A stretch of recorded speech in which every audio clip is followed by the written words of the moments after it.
Once the church was organized in Fayette, New York, missionary work was fast-tracked. By December of 1830, there were more members of the church in Ohio than there were in the New York and Pennsylvania area combined. There were also as many ways of practicing Mormonism as there were members. Consequently, it made sense to gather all the Mormons together in one place where Joseph Smith could exert his influence and mold them into a unified body with the same general beliefs and practices. The word of the Lord to Joseph Smith in December 1830 was explicit and came by way of commandment: move to Ohio. Although some would resist, most of the New York saints reconciled themselves to the command and made preparations to leave. In part, they were motivated by a belief in the impending second coming and a need to gather as a group in a specific place for refuge and protection from the predicted judgments of God that would surely be poured out upon the earth.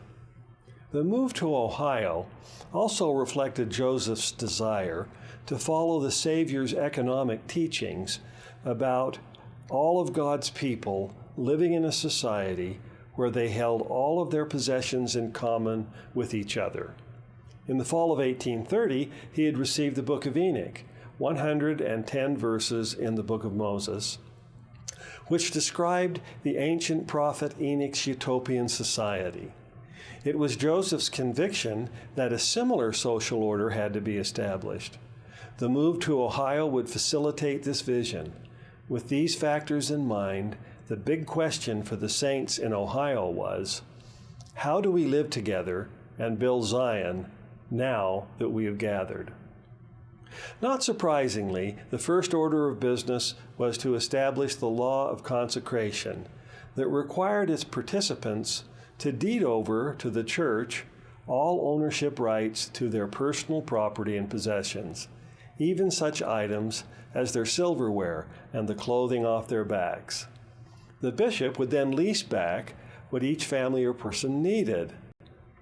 The law of consecration was the antidote for the inherent social injustices that are systemic, built into the very fabric of our society.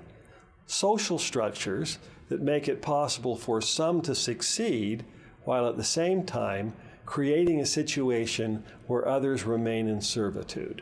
The second big question in the Kirtland era was, what is the structure of the church? It was during the Kirtland period that Joseph would continue to expand and refine the organizational structure of the church. Offices in the Melchizedek priesthood were added, and by March of 1835, the primary governing quorums and their relationships to each other were described in Doctrine and Covenants 107.